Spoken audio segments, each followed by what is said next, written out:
Şerife'nin örgü dünyasına hoş geldiniz. Bugün ajurlu her türlü bayan örgüsüne kullanabileceğiniz bir örgü modeli göstermek istiyorum. Modelim 3 ilmekle yapılıyor. 3, 6, 9, 12 şeklinde 3 ilmeğin katlarını ayarlayıp en son 2 tane kenar ilmeği ilave etmelisiniz. Ben 17 ilmek hazırladım. Hemen örgüme başlıyorum. Şu anda örgümün ilk sırasındayım. Ve örgünün arka sırasındayım. Arka sırada ilmeklerimi sıra boyunca ters olarak örüyorum.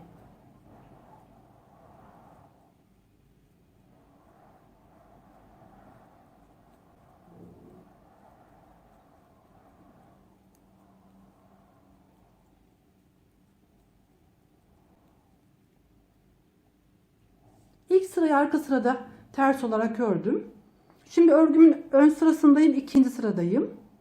İkinci sırayı ön yüzde sıra boyunca düz olarak örüyorum ve modelim arka sırada kurulmaya başlanıyor.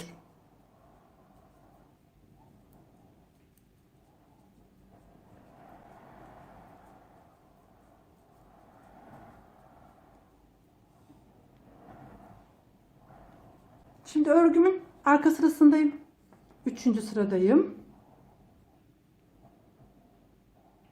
Önce kenar ilmeğini örmeden aldım. Devamındaki 3 ilmeği beraber düz örerek topluyorum. 3 ilmeği topladıktan sonra bir tane ilmek artırıyorum. Tekrar 3 ilmeği birlikte düz örerek topluyorum. Devamında bir tane ilmek artırıyorum. Önce 3 ilmeği düz örerek topluyorum. Sonra bir ilmek artırıyorum.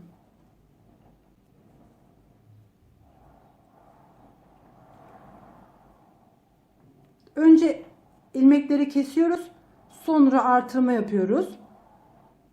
Buna dikkat etmeniz lazım. Şimdi burada 3'er tane olan ilmek sayımız 2'şer taneye düşmüş oldu. Örgümüzün ön sırasındayız ve 4. sıradayız. Kenar ilmeğini örmeden aldım. Artırarak oluşturduğum ilk ilmeğimi düz olarak örüyorum. Burada ilmeğin kendisine gelince, kesmiş olduğum, teke düşürdüğüm ilmeğe gelince önce bir ilmek artırıyorum. Sonra bu ilmeği düz olarak örüyorum. Tekrar devamında bir ilmek düz örüyorum. Önce bir ilmek artırıyorum. Sonraki ilmeğimi düz örüyorum. Devamındaki ilmeği tekrar düz örüyorum. Burada artırma yapmanız gereken bölüm ilmek takarak artırdığımız bölümler değil. Buradaki 3 tane ilmeği keserek tek ilmeğe düşürmüştük. Bu ilmeğe gelince bir ilmek artırıyoruz. Bu ilmeği düz örüyoruz. Devamında bir ilmek daha düz örüyoruz. Sıra boyunca bu şekilde eksilen ilmek sayısını tekrar eski haline getirmiş oluyoruz. Bir ilmek artırdım. İlmeğimi düz ördüm. Kenar ilmeği ile sıramı tamamladım. Şimdi burada modelimiz tamamlandı. Buradan sonrasında örgünün ilk başlangıcındaki işlemleri tekrarlayarak devam etmemiz lazım. Örgümün arka sırasındayım. Sıra boyunca ilmeklerimi ters olarak örüyorum.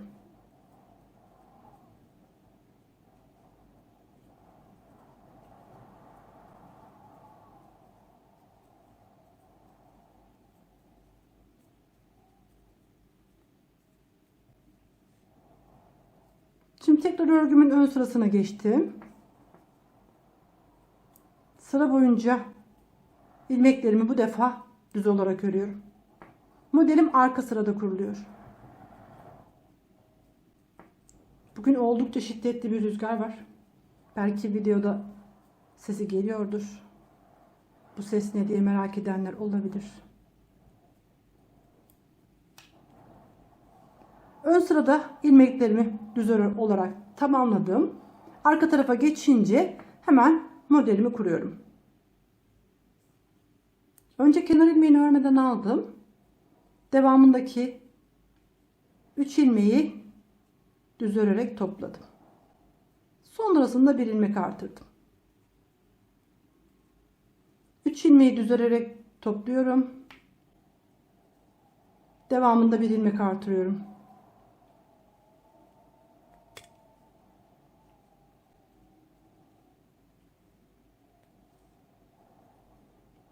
3 ilmeği birlikte düz örerek topluyorum. Devamında bir ilmek artırıyorum. Kenar ilmeğiyle sıramı tamamladım.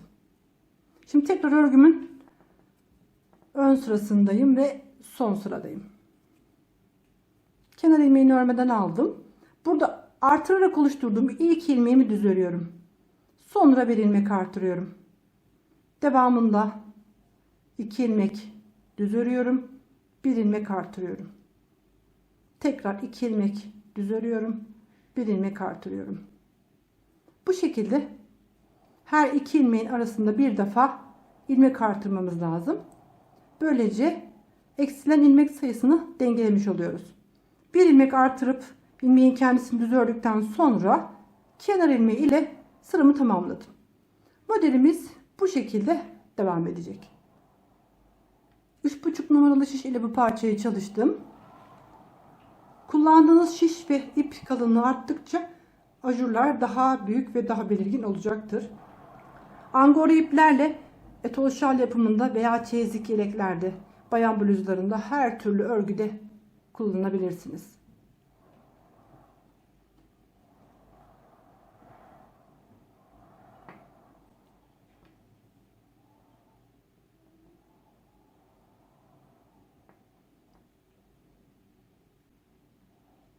Burası da örgümüzün arka tarafı. Örgüm biraz ilerleyince ilk başlangıçta sanki biraz kayacakmış gibi geldi. Ama ilerlediği zaman gördüğünüz gibi herhangi bir modelde kayma olmadı. Her iki tarafı da eşit bir şekilde devam etti. Bazı modeller bir tarafa verev şekilde kayabiliyor. Ama bu modelde, bu parçada gördüğünüz gibi herhangi bir kayma olmadı.